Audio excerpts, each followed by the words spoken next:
que sofre bastante preconceito, a gente também tem vontade de desistir. E essa semana também tive uma semana difícil para mim, assim, porque as pessoas desconfiam por que tu tá fazendo isso. Ah, tu não é mulher de preso, tu não teve um pai preso, por que tu tá lá fazendo isso? Né? Mas e por que vai custar tanto para fazer um evento?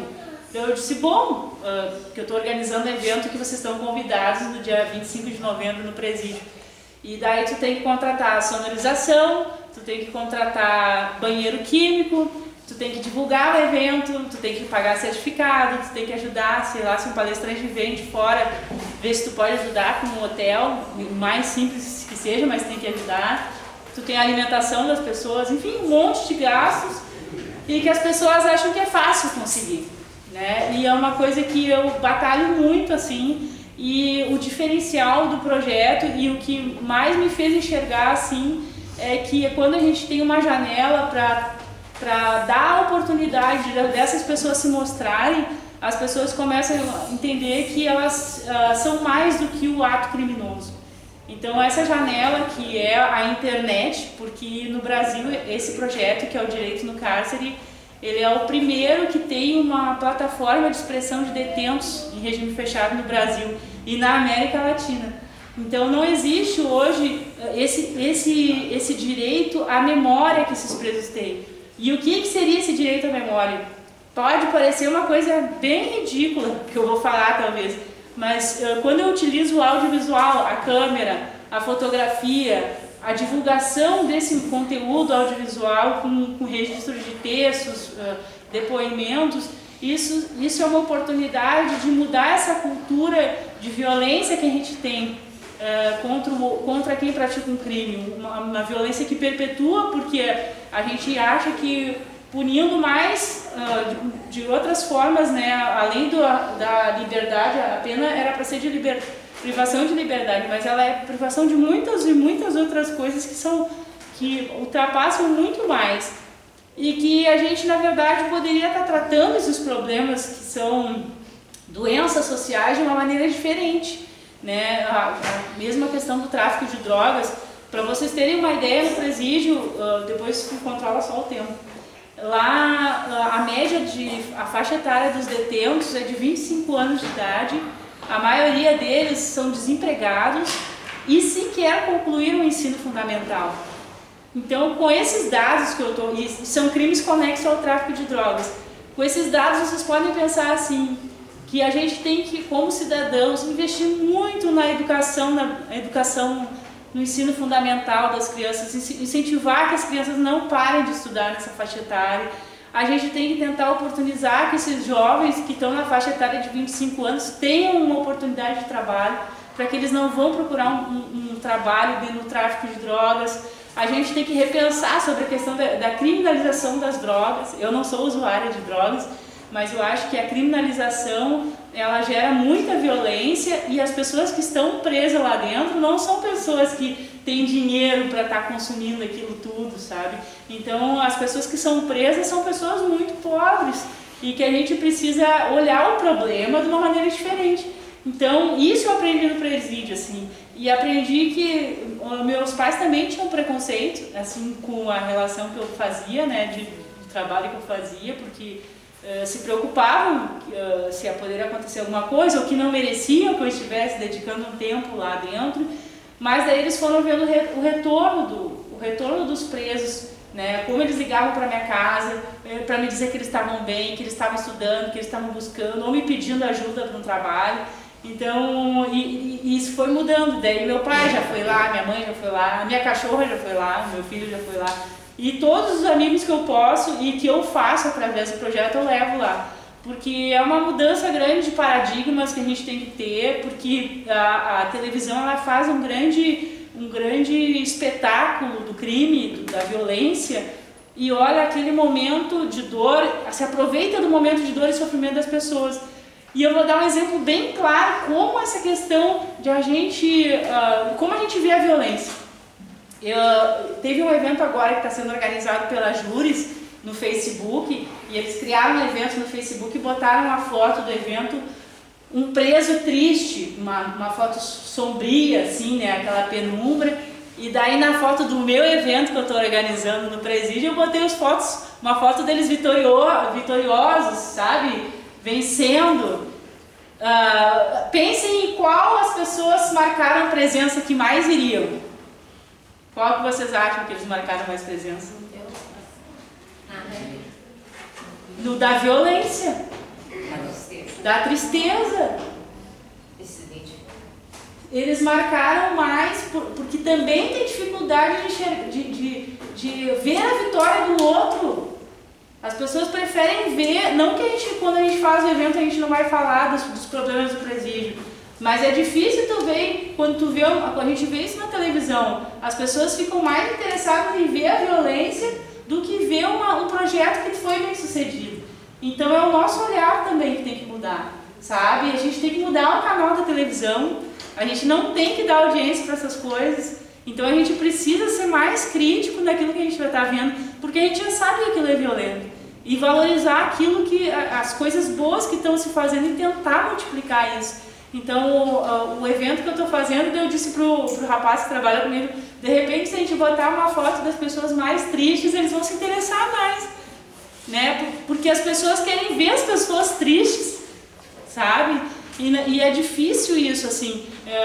E eu acho que a gente lógico, todo mundo sofre, né?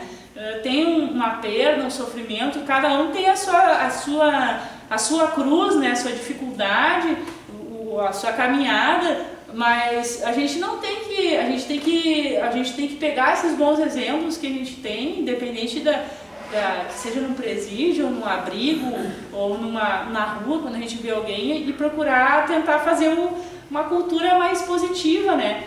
Eu vejo aqui na Casa do Caminho, ela já vem colaborando pela Paula, que foi uma grande uma construção, né? Uma abertura nesse caminho, e eu não sei se a Paula falou para vocês, mas ela chamou a atenção como os presos, me marcou bastante isso, como os presos eles procuram ser proporcionais, iguais, assim, se eles recebem 3,5 kg de café, digamos assim, eles colocam colher por colher no saquinho de café e dão proporcional para cada cela.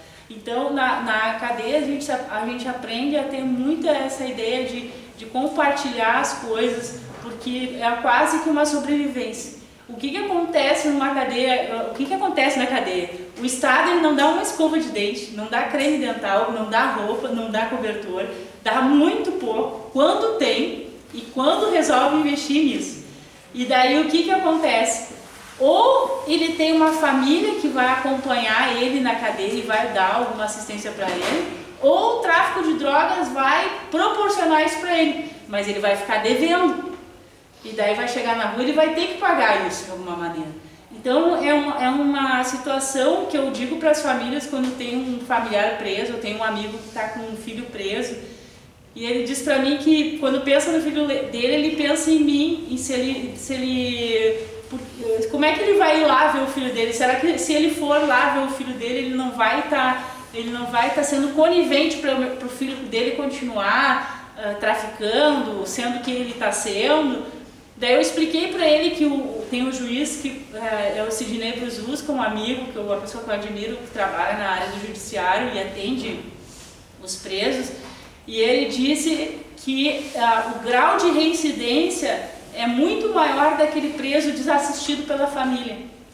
Mesmo que seja muito difícil assim para as famílias, que eu não posso me dizer, eu sempre digo assim que eu não posso dizer como exatamente a família se sente ou como o preso se sente, mas que eu tento imaginar a dor, né? Porque a dor é uma coisa muito individual, né? Como é que eu vou me dizer como é que é horrível estar lá dentro, e daí eu vou me colocar no sentimento dele de dor.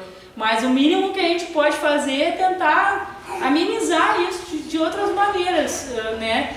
Eu não faço atendimento individual, assim, na cadeia, não tenho como conversar com o João, com o Francisco, com o Clever, com o Marcos, porque são 53 e eu fico, digamos que eu fico 4, 5 horas lá, que geralmente eu tenho ficado. Então as atividades são todas em grupo, porque se eu vou dar atenção para um, o outro pode se sentir desassistido. Então eu tenho que trabalhar sempre em grupo com eles e as conversas são coletivas, as pessoas levantam a mão, pedem para falar, se manifestam. Às vezes um se manifesta demais, daí o outro já fica levantando, olhando para o lado assim, que é a minha vez agora, né, de falar, eu quero falar, eles têm muito essa necessidade. E eu acho que a gente, como nessa passagem terrestre, assim, tem que deixar uma semente, mas é lógico que para mim assim é desafiador, porque eu me dedico muito mais do que um dia da minha vida para isso, e não é uma coisa simples, assim, não é, a gente ouve muito preconceito, a gente ouve muito não, né? Trabalhar com essa área é uma área que sofre muito preconceito, e uma área que a pessoa, geralmente uma pessoa que comete um crime, ela já vem de um ato de violência, mesmo que o cara às vezes seja, não estou justificando o crime, mas ele já vem numa sequência de situações de falta de assistência, né? E de revolta, né? Uma revolta assim. Então cada um tem o seu tempo. Teve uma mãe que escreveu para mim no Facebook que achava que a internação para drogados deveria ser compulsória. E eu disse para ela que pelos relatos que eu vejo, isso não adianta. Que é uma reforma muito interior e um despertar. Todo mundo tem um despertar interior, que isso a gente às vezes a gente quer enxergar, né? Eu já conversei isso com a Paula, a gente quer mostrar a janela, olha essa janela aqui, é um caminho que vai te levar para isso e aquilo, e a pessoa não quer enxergar aquela janela. Então, a gente pode apontar, mas a gente, mesmo que a gente carregue na mão, na porta, deixe lá dentro, a pessoa vai sair, se ela não estiver preparada. Então, cada um tem um momento de evolução, né? E que a gente vai ter que aprender a ter paciência, né? É uma paciência dolorosa, às vezes, de lidar com esse momento de que cada um vive. E eu acho que ainda eu faço um encontro com eles, que eu acho que é legal falar para vocês, que se chama Direito no Cárcere em Família, que eu procuro ligar para todos os familiares de preso que não recebem